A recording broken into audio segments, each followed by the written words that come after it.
partisanship, left versus right, us versus them. While we pay to keep our politicians fighting, how do we, the people, rise up and solve the great challenges of our time? We do it by embracing freedom and liberty. There may be no such thing as a free lunch, but this hour is as close as it gets. Welcome to A Free Solution. All right, welcome to A Free Solution. I'm Kevin Wilson yesterday. Thank you so much for joining us on this Wednesday afternoon. We're live here on WYSL until 2 p.m. Give us a call if you want to participate in the show, 585-346-3000. That's 585-346-3000. Or leave your comments online. We're streaming on the Free Solution Facebook page, Free Solution YouTube channel, the Kevin Wilson page on Facebook, and Kevin Wilson Twitter account, wherever you listen today. Appreciate y'all being here. Appreciate y'all joining the show, joining the discussion. And topic I put out today is would repealing the bail reform laws reduce violence in Rochester?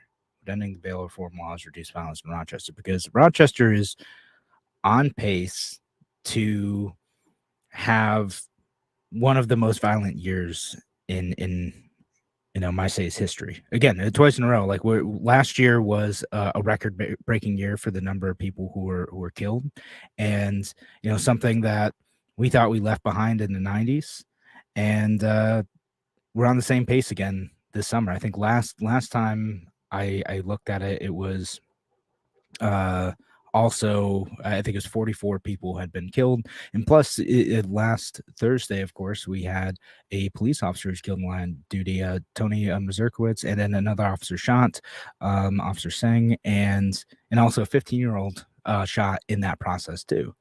And so again, I want to, because this is such an important topic, because we're seeing this impact so much of the community, and then a police officer dying, and all of this coming together. Like, again, what do we do with it? About a lot of this conversation ends up coming around like, well, what resources need to come into the city to address this, and do we need to re-examine the policies that might be behind this? So I'll kind of look at some of that stuff too. Like, how does bail reform impact this? How do other policies that predate bail reform impact this? Should we be getting more resources in the city to address this too? Do we need to get the feds involved? They already sort of are in some ways, but I saw the local, what my assemblyman Harry Bronson was talking about, getting even more federal resources involved in targeting neighborhoods, which is interesting to see. That he's a pretty progressive fellow, and so let's take a step back and examine all that. And in the midst of all this too, I do want to read off this tweet from the Monroe County Sheriff's Office too. It says, 48 months of sweeping changes to criminal justice reform, raise the age, discovery, bail, HALT, HALT, less is more, the legalization of marijuana. We cannot be too proud to realize modifications are needed to make our community safer. We demand to see at the table. And then it includes some charts that try to show the correlation between when bail reform happens, the number of defendants that are people who are accused of crimes who are held in county jails, and the crime numbers in Monroe County. So I want to start by breaking that down. I'll post the tweet to the online threads if you want to see what I'm talking about, but you can just look up the county sheriff's office tweet, and you could see that. We'll kind of start with the easy one though, like the legalization of marijuana. Like this part of the tweet kind of bugs me and undermines the credibility of the tweet quite a bit. The marijuana is not really legalized yet. Recreational sales haven't actually started. For all intents and purposes, we're still living in a regime of marijuana not exactly being legal. Like, is that the retail sales of marijuana aren't there yet. Now, the black market has existed, has always existed, but again, we haven't moved over to that period of what does it look like when people are able to operate in the open, and does that change what sort of crimes emerge around the drug trade? Because What we do know is that the war on drugs is correlated with a significant increase in violence, but especially gun violence. And we saw that with prohibition of alcohol too. The number one thing we could do to reduce gun violence today is to end the war on drugs. And let me get to why. It's because if you are operating, particularly with marijuana, which is, a popular drug, again, we won't get into the other stuff for now, but the same lessons sort of apply. But when you're operating in a black market and you're selling, you're doing your thing, you have customers, whatever, and someone steals from you, someone rips you off, something happens, you can't go to the police, you can't go to the court system and say, hey, they took something from me. Like, I would like to recover my funds, recover my property, whatever. There's no recourse for that. So what ends up happening instead in black market situations? People take the law into their own hands. They have no way to be able to get recompense, so they turn to violence. And the violence associated with that of operating in a black market scenario ends up escalating. You end up with gang wars, turf wars, mob wars that you got in the alcohol prohibition days. Again, when did we see like the biggest domestic drop in gun violence in the United States? It was after we legalized alcohol again, because there's no longer that profit incentive for people to have to cover the cost of that good through violence, because that's what was happening there. The same lesson can be applied to the war on drugs. And I am very interested to see what information comes out about the death, excuse me, of the police officer, in what case they're working on. Because as soon as it went out, the city put out a thing that said, now I'll quote from their press release: says, since the shooting occurred, all investigative units within the Rochester Police Department, along with the local, state, and federal partners, worked to execute 6 search warrants at various locations within the city of Rochester. As a result of those warrants, 9 firearms, including handguns and assault-style rifles, were recovered. Additionally, hundreds of rounds of ammunition and approximately 100 pounds of marijuana were seized. I'm curious if they're working on a case related to the trafficking of marijuana.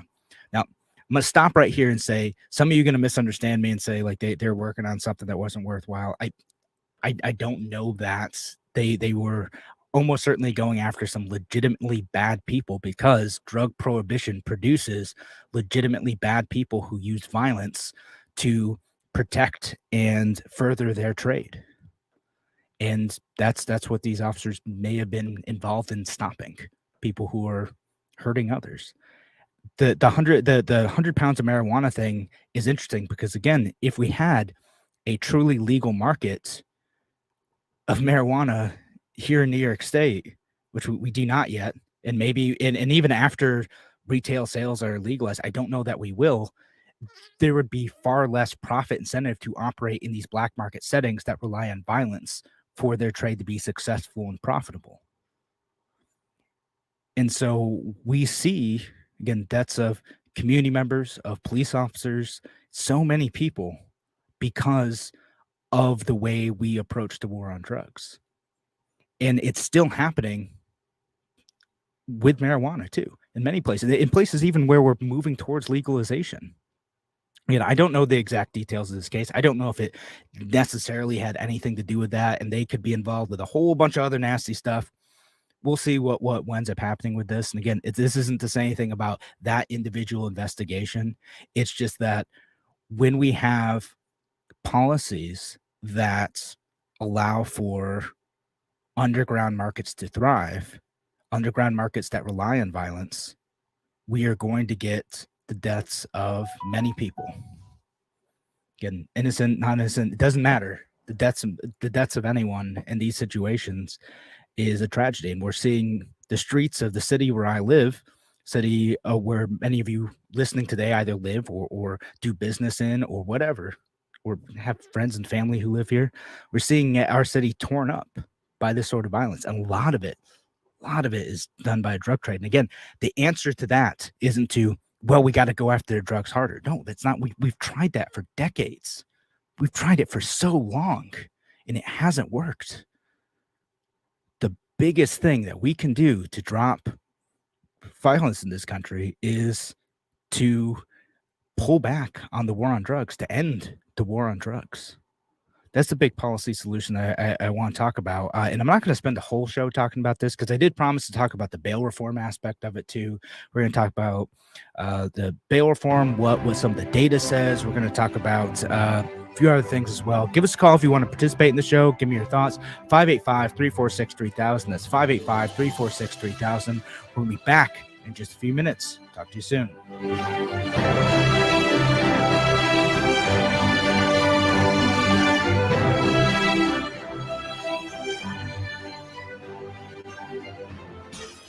Your business relies on computers and technology to operate. Slow, unreliable networks and servers can cause unplanned downtime and affect your bottom line. The experts at Simple Tech Innovations are here to help. Their preventative maintenance program ensures that your computers and network are kept up to date and monitored for any issues, keeping your business running smoothly.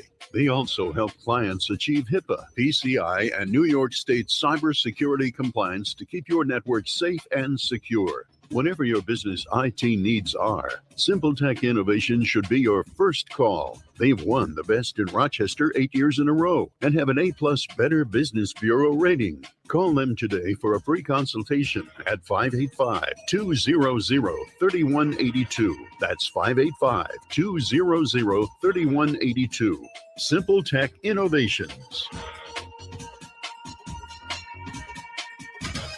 Hey, this is Kevin Wilson, host of A Free Solution. You ever needed a tool for just one project, but didn't want to spend the cash for something you'd use just once or twice? Well, there's a new tool library in Rochester where you can borrow just the thing you need instead of buying a new one. It's called the Tool Shed from the Southeast Area Coalition, and membership starts at just $25 a year. Use it for home projects or to support your business. Learn more and become a member at seektoolshed.org. That's SEAC toolshed.org. Only available in the WISL store at WISL1040.com. Official top quality tees, hoodies, and coffee mugs depicting the colorful WISL logo or the already famous Mount Worstmore line of merch depicting Mount Rushmore style are for worst presidents. Of course, you know who is front and center up on that mountain. WISL official items make perfect gifts, or they're a great way for you to make a personal statement. Locally produced and sold only in the WISL store at WISL1040.com. A free solution on the WYSL stations.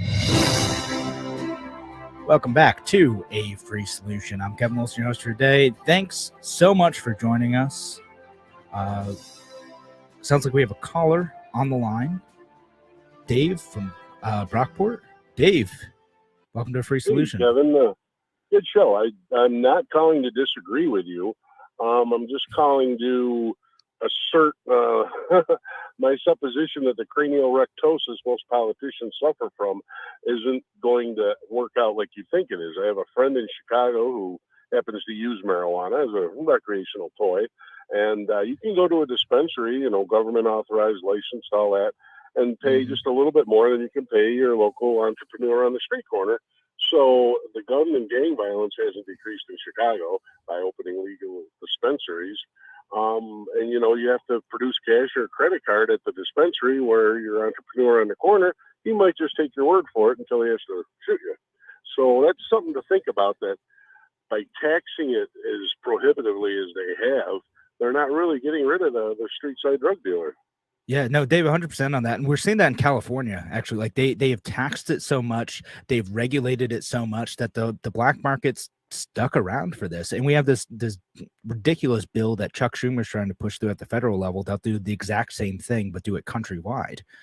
So we'll end up with, prohibition through regulation anyway, and we won't solve some of the issues that we'd hoped to solve by ending the war on drugs. Exactly. All right, we're on the same page. Keep up the good work. All right. Appreciate the call, Dave. And folks, again, if you want to call on the show too, give us a call, 585-346-3000. That's 585-346-3000. And just since you brought it up like that, again, that bill that Chuck Schumer is pushing on federal marijuana legalization, it's one of those things where it would do a thing where the federal government would no longer interfere with states and banking and whatnot in terms of legalization in states where they've lifted the prohibition, because right now it's difficult to bank since banks are regulated by the federal government in many cases. But it adds on so many other things in the same way that New York State did, in the same way that California did, and they're trying to claw it back now because they realize what an enormous problem they have on their hands with their dispensaries. They're not being successful.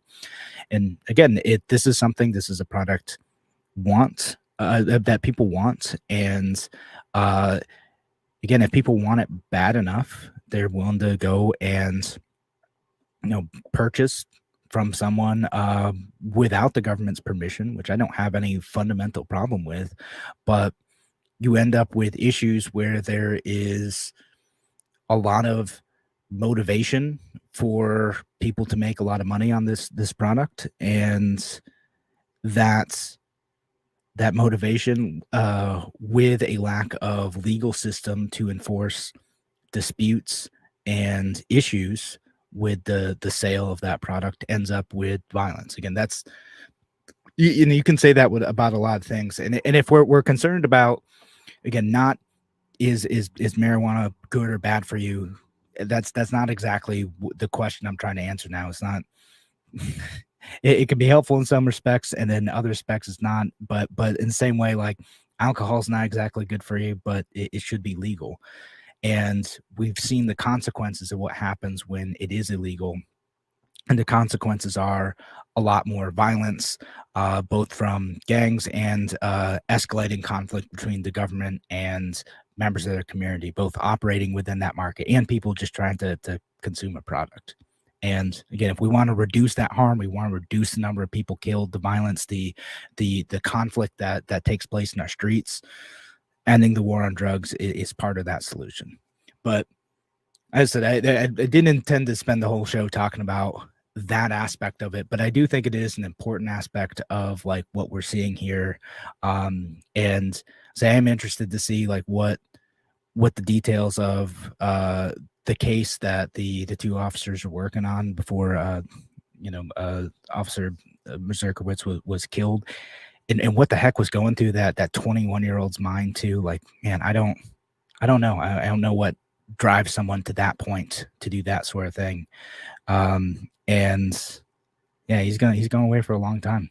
It's awful, just awful situation for the families of the officers, for the officer themselves. It's terrible. But again, the conversation kind of comes back to, well, what policies about Rochester in particular, what policies about New York State in particular would drive this level of violence. Now, again, Rochester is trending towards that historically high year of violence. Once again, is there something unique about here? Something unique about New York State? Again, several of the things listed in the county sheriff's office tweet, like there's certain things like discovery reform too. Again, we'll go back through some of the easy ones. Discovery reform. All right, man, that's just making sure that the defense is able to understand what evidence is being presented against their client. Like that's pretty reasonable to me. I don't know why anyone outside of prosecutors who now have to get that evidence together quicker so that a defendant can build an adequate defense based on what they have. That makes sense to me. And most issues would raise the age, less is more. All right. So, and then the bail reform stuff. So the bail reform stuff, we kind of talked a bit about this on Monday. And of course you can go listen to the podcast, either any podcasting app, just look for a free solution, or go to WYSL1040.com, look up the podcast, a free solution up there. Check out Monday's show. We talked a little bit about some of the bail reform stuff. The evidence on this is a bit mixed. There's some studies that suggested in other places where, look, we'll kind of zoom out a bit, but there's some evidence suggests that there's some there's studies that existed in places that have done bail reform prior to New York, places like Chicago, that said that did increase the amount of crime in the area, because intuitively you let folks out on pretrial release. They now no longer have to pay to get out. So they're they're getting out quicker with fewer restrictions on what their releases are, and then are they going and committing crimes afterwards? And it kind of depends on how you slice it, right? Like, was there a substantial increase in crime whose cause was that, right? And getting to, was that the cause of any change in the amount of crime that existed, is kind of the important part, right? And are there a substantial number of people who, are going out and committing crimes who might have otherwise remained in prison, or not in prison, in jail, in like a, county jail, city jail, whatever, prior to a trial? I will remind everyone again, bail is not meant to do that. It's funny. I when I was the Libertarian County Chair, I interviewed a whole bunch of judge candidates, and they would always talk about this, about bail and what it's meant to do and what is fair, and like how they understand the bail system is. It's not meant to keep someone in jail. It's not meant to keep someone locked up before trial. It is meant to provide incentive to come back. If you're doing it with the intent of keeping someone locked up prior to their trial, you're doing it wrong. That's not what it's supposed to do. There's not supposed to be, well, if you're too poor, you're going to stay locked up before your trial, but if you have a bunch of money, you can get out. Because again, those folks get out. If you're committing crimes and you have a bail set of, and there's still bail eligible crimes out there, you have bail set at $25,000, $50,000. If you can get the funding for that, you get someone to do that for you, okay, great, you're out. And then if you don't show up to your trial date, well, you lose. The big change would be like, okay, there's some folks now, they don't have any skin in the game. So if they miss their trial date, well, they're not really losing anything. And, there is some evidence that is increasing. There's an article from City Newspaper a couple months back that where Sandra Dorley's saying, it may be as high as 25 to 30% of people who are, in the category of now not showing up to their court dates. But the state data at the time suggested 10%. Again, I don't know what those are now, but what we also need to look at is, again, in the Rochester area, and I can post a link to the same newspaper of what happened between January 2020 and mid June 2021. About 1.6% of people who were arrested for crimes that were once bail eligible, but were no longer bail eligible under the new laws, went on to commit a violent felony before they ended up going to trial. Right, so 1.6% of people. So the other, and then there's a handful of people who committed other crimes, nonviolent felonies, misdemeanors, but the vast majority of folks, so I think 88% was the number, didn't go on to commit another crime. So that's not the only explanation for what is happening here. So the majority of folks, like they aren't going to commit, they didn't commit another crime, even, they're out on bail. They wouldn't have done it anyway. They might have been able to get out prior to bail reform anyway, if they were able to get the money together. Most of those folks aren't doing that. And again, those are the folks where we don't want them to have to be in jail because they're accused of a crime and they can't pay to get out. Again, that's the problem that I think most folks understand that is worth fixing. It's the edge cases. It's the folks, okay, someone who goes and commits, a series of aggressive acts, maybe even violent acts, that now, because of this system, the bail either is not able to be set very high, or their pretrial restrictions are pretty light. Okay, those folks who are going and getting arrested several times, who are going and committing more crimes, who are hurting more people, okay, those cases, what do we do about them? How do we fix that problem? Again, I don't know that that's the fundamental problem of what we're seeing in Rochester. And I do have a theory about why New York State in particular has been pretty bad in terms of rising crime. And we're going to get to that after the break. But we'd love to hear from you too. Give us a call, 585-346-3000. That's 585-346-3000. We'll be back in just a few minutes. Talk to you soon.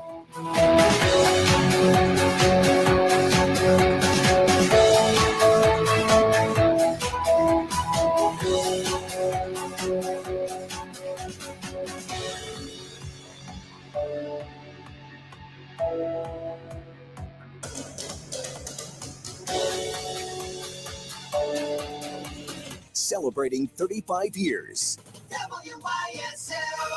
AM 1040 Avon Rochester, FM 92.1 Rochester, and FM 95.5 Spencerport. Here's the latest forecast from the News 10 NBC Weather Center for tonight.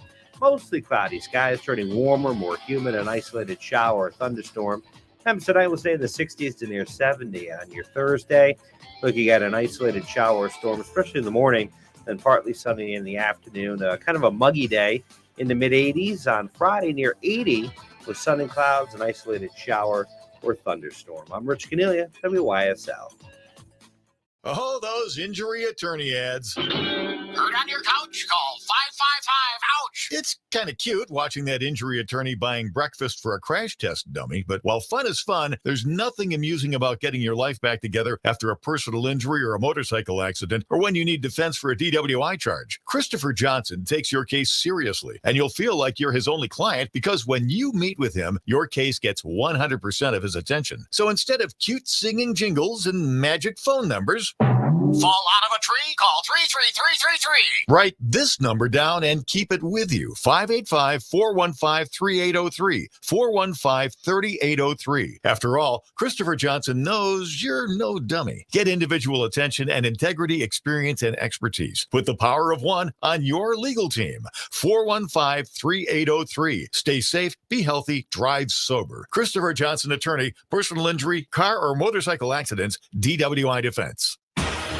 Your business relies on computers and technology to operate. Slow, unreliable networks and servers can cause unplanned downtime and affect your bottom line. The experts at Simple Tech Innovations are here to help. Their preventative maintenance program ensures that your computers and network are kept up to date and monitored for any issues, keeping your business running smoothly. They also help clients achieve HIPAA, PCI, and New York State cybersecurity compliance to keep your network safe and secure. Whatever your business IT needs are, Simple Tech Innovations should be your first call. They've won the Best in Rochester 8 years in a row and have an A+ Better Business Bureau rating. Call them today for a free consultation at 585-200-3182. That's 585-200-3182.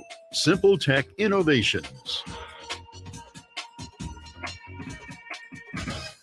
Imagine a place where we focus on what makes us alike, not what makes us different. A place where joy and laughter fill the air, where kids of all abilities play together, and where everyone belongs. That place is Challenger Miracle Field. Our mission is to provide people with developmental, physical, or intellectual disabilities a barrier-free, safe, accessible place to experience the health benefits and joy of play through baseball, other team sports, and adaptive recreational equipment. Located at 1000 Ridge Road in Webster, New York, Challenger Miracle Field of Greater Rochester is home to the only barrier-free athletic field and the only public barrier-free accessible playground within an 80-mile radius of Rochester. We believe play is healthy and essential for maintaining social well-being, to facilitate connections and promote a healthy lifestyle. Eyes in Rochester is a full-service ophthalmology office, and we specialize in general ophthalmology, taking care of people from childhood to adult and seniors. We do general eye exams. We specialize in cataract surgery, corneal surgery, and disease, as well as LASIK surgery. We also have a full-service optical shop and contact lens fitting service. Visit Eyes on Rochester at 1157 Fairport Road. Next to life itself, time is God's greatest gift. Every minute of your child's precious school years should be spent in devotion to truth, not some agenda. An Archangel School K-12 classic Catholic-based education fosters achievement, not conformity. Affordable, safe, small class sizes, and zero time wasted on CRT or Common Core. Your family values are honored, and parental involvement is warmly welcomed. Archangel School kids learn to soar, not march. 247-1112. If you are dealing with chronic pain, Dr. Chirag Patel is now available in the Southern Tier. Serving Noyes, Jones, and St. James hospitals, Dr. Patel is an experienced pain management specialist. He offers steroid injections and many other procedures and has a special interest in the lumbar and cervical spine. Don't let chronic pain impact your quality of life. Ask your doctor for a referral or call 585-243-0150. Fritz's Patriot Place will have great merchandise, apparel, and flags. Don't tread on me. Second Amendment, we the people, back the blue, Trump 2024. This Saturday, 72 South Main Street, Castile, from 9 a.m. to 6 p.m. Fritz's Patriot Place. A free solution on the WYSL stations. All right, welcome back to A Free Solution. I'm Kevin Wilson, your host today. Thanks again for joining us on this Wednesday afternoon. I'll get to a comment in line, and then we'll get to a caller into the show. But first, the online comment from Kelly on Facebook. Kelly says, nothing will solve all of it, but so many are multiple offenders. They're getting rearrested 2 and 3 times before they ever get to trial on the first charge. My opinion, first time nonviolent offender, no bail. Any violence, repeat offense, whether it be assault or weapon charge, remand. No disparity there, all or nothing. Same crime gets same treatment. Yeah, man, I think there's probably some reasonable room for that type of thing, Kelly. And I kind of agree with you. I'm sympathetic to that, right? Like I do not like the idea of automatically holding someone pre-trial because, we live in a country where you're innocent until proven guilty. But if someone is being an actual menace, if they're hurting people, and having them out on the street is a safety concern for the community, that's something that needs to be done.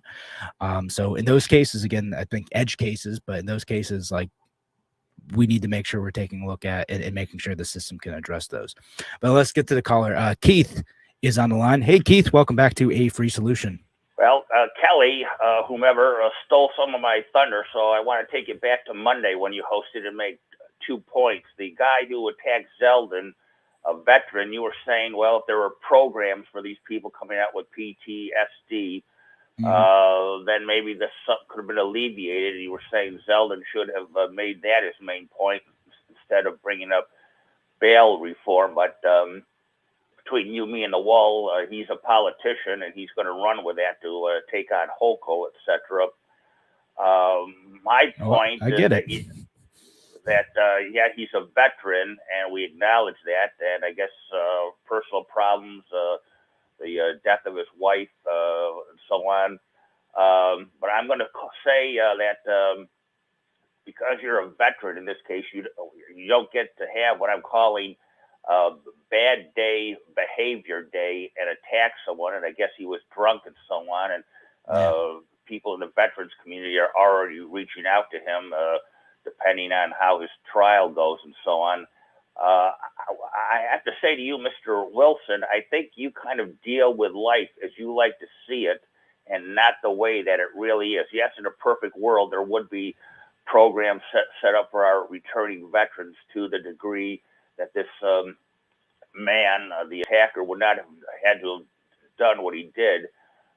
But the world is not always that pristine, and people have a right to protect themselves. And then on Monday, the man who's in property management called in, and he was trying to give you firsthand testimony that I guess with their property management, they keep having the same people, offenders, mess up time and again.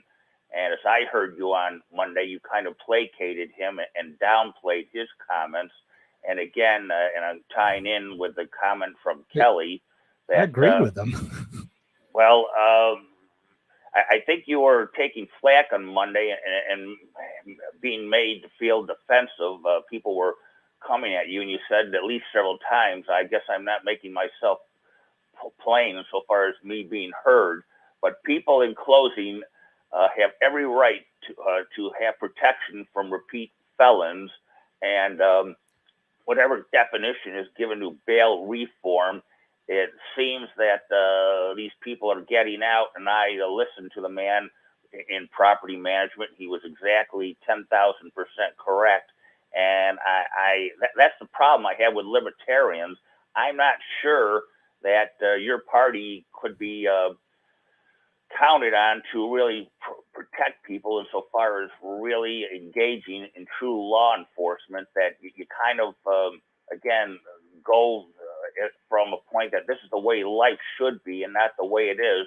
Yeah, life even in the best country in the world, the United States, could be better, but we have to deal with the circumstances and surroundings and behavior of bad behavior of some of our fellow citizens, to call them that, and the vast majority, hopefully, of good people have every right to even demand proper protection. And when the authorities are not providing that, I guess, and you were identified, I did not know, I guess you were even the state chairman of the Libertarian Party. I guess libertarians should pick up. I was never state chair, I was county chair. All right, so that libertarians should really pick up on the reality that people want themselves and their families, of course, to be fully protected at all times. And if that means, in closing, that the bad guys have to spend some time in jail, even pre-trial, you could have the final comment, of course. They bring on their incarceration, even pre-trial, by their bad behavior.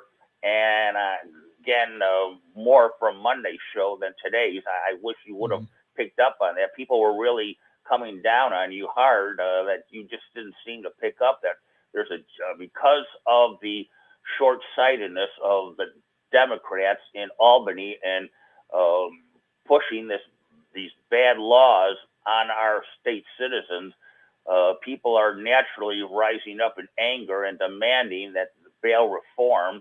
And if Mr. Zeldin wants to run with that and not really comment on his attacker being a veteran and getting help for all veterans, bottom line, the majority of people want to be safe at all times. And I just wish the Libertarian Party, as I know it, would pick up on that better and really get behind law enforcement and just understand people want to be safe at all times, and they have a right to demand that safety. I mean, I don't think that it's possible for us to have perfect safety at all times. I mean, it's the same thing that Democrats wanted with COVID, right? Like they wanted perfect safety at all times, but there are trade-offs to that. There are trade-offs to our rights that come with 100% perfect safety. And even when you do that, you don't actually achieve that goal. The means of achieving that are going to create far more problems than the alternative of living in liberty. And again, that isn't to say that there aren't situations where we need law enforcement to intervene to stop truly violent people and to re-examine situations where we are letting people out, even pre-trial, who are, again, a true menace, who are consistently and constantly, again, I live in the city. I go to businesses in the city. I walk around here, bike here. I used to go to places where I do my laundry where you'd see kind of persistent troublemakers who would harass folks, harass me, my wife, other customers. And it is tough to have to sit with that situation day to day, and you want someone to do something about that.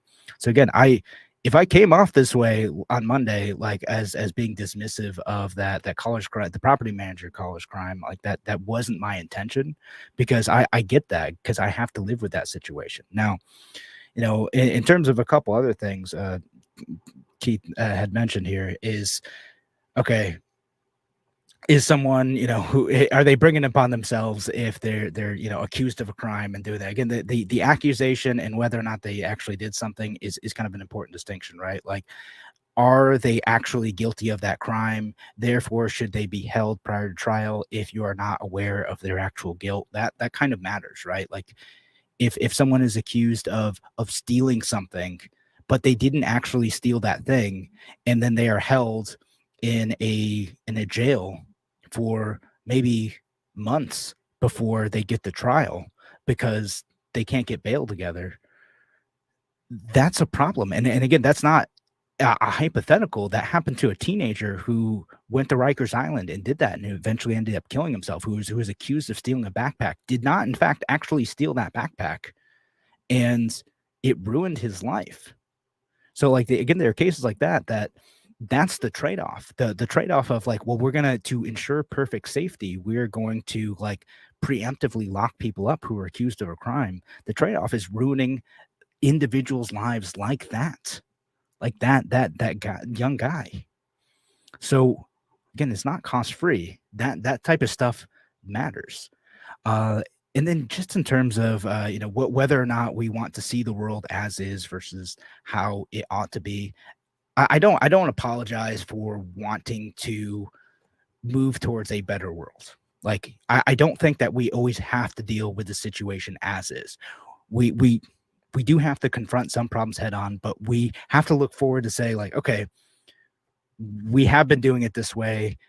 We could do it a new way that is better, that is more just, that allows for more liberty, that allows people to live their lives in the way that they choose, that may even ensure better safety. And again, if we never allowed for that, if we just sat there in the 1770s said, well, that's just the way the world is. The British, they colonized the country, and we just gotta sit with it. That's because that's just the way the government is. Okay, what you gotta have change sometimes. We can't be stuck. We can't be frozen where we're at. But thanks for the call, Keith. Again, if anyone else would like to call in, give us a call, 585-346-3000. That's 585-346-3000. We'll be back in just a few minutes. Talk to you soon.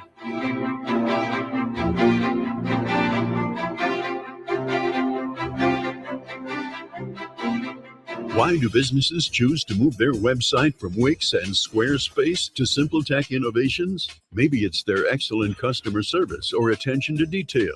Maybe it's their ability to give a truly customized solution. Or perhaps they just like the fact that SimpleTech is a local small business that builds great relationships with its clients. Whatever the reason may be, you can rest assured knowing that the local team at SimpleTech has your best interest in mind when building or updating your website. They're hands-on and love helping customers achieve their goals. But don't take my word for it. They've won the best in Rochester 8 years in a row and have an A+ Better Business Bureau rating. If your website doesn't match your dreams or isn't achieving your goals, give the professionals at SimpleTech Innovations a call today for a consultation at 585-200-3182. That's 585-200-3182.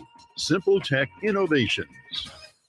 Hey, this is Kevin Wilson, host of A Free Solution. You ever needed a tool for just one project, but didn't want to spend the cash for something you'd use just once or twice? Well, there's a new tool library in Rochester where you can borrow just the thing you need instead of buying a new one. It's called the Tool Shed from the Southeast Area Coalition, and membership starts at just $25 a year. Use it for home projects or to support your business. Learn more and become a member at seektoolshed.org. That's SEAC toolshed.org. Hi, Bob Savage here with a boost and good news for business owners and managers. We know it's been tough sledding with government working against you post-pandemic, so we've come up with a low-cost ad package, and for a limited time, once you're a WYSL advertiser, we'll run a bonus that's free extra schedule for job openings you're trying to fill. We'll feature your business and describe the positions you have open, all at absolutely no charge. At the WYSL stations, we're not just the voice of liberty, we're the small business friend. Call 346-3000 for details. All major credit cards welcome. A free solution on the WYSL station.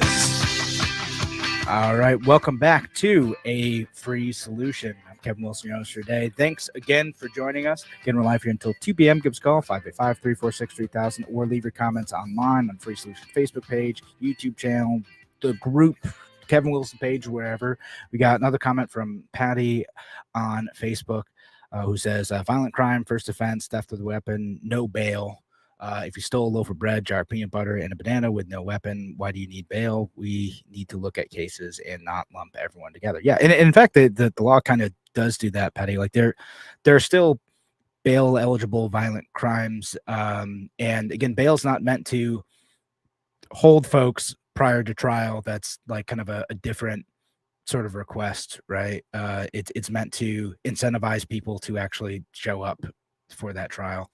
And so, and there again, there's still bail eligible violent crimes. It's just that list of what crimes a judge could impose bail on has been reduced, and they're still supposed to kind of keep the least restrictive means possible in order to get them to show up to trial. And a lot of times that still looks like, release on their own recognizance thing. And so, yeah, that's what it is. Again, forgive me if I slightly misstated how that goes, but that's roughly, as I understood it, how the bail reform law works. I do have a theory, though. Again, I don't think that the crime in Rochester is just related to the bail reform stuff, and in fact, I'm not even sure it's primarily related to that. I think part of it is due to COVID lockdowns specifically, and it's in a lot of progressive politicians was like, oh, like COVID caused this. COVID and the policies related to enforcing COVID. I had mentioned, kind of in response to the last caller, Keith, like Democrats wanted 100% perfect safety with COVID. That wasn't possible, and there were trade-offs to that. Again, there are trade-offs to people not being able to go to work. There are trade-offs to people no longer getting the social interaction, people no longer getting out and seeing members of their community, or kids, who are in Zoom class. And in many of these, blue cities, Rochester included, the amount of time that kids spent schooling remote was much longer than other communities that were less progressive, that were less likely to continue on COVID restrictions far beyond when they still made sense for those kids to get kids back into the classroom. So the policies related to this, and I mention it as like a symptom of kids too, because a lot of times it is young people who start getting involved in criminal activity at the teenage level, and if you are bored, maybe you aren't even interested in going to class, the enforcement mechanisms aren't there in the home or outside the home, for that matter, of making sure that you're showing up and being where you need to be, and you're just doing the thing you need to do, and there's no one teaching you responsibility, and you have greater opportunities to go outside that system, interact with your friends, get into trouble like that. That could be part of the cause. Again, it's both the loneliness, the fear, and the opportunity to get involved in activities that you might have been less likely to be involved in if you had hope and maybe either not exactly structure isn't the word, but more like direction, but sort of structure too, and support within the home, within a community environment, within the school. All these factors combined make kids more likely to start to get into a life that is more violent. And then we're seeing the consequences of it today. Again, we saw it last year. We saw it this year. We're seeing it. We saw it in 2020.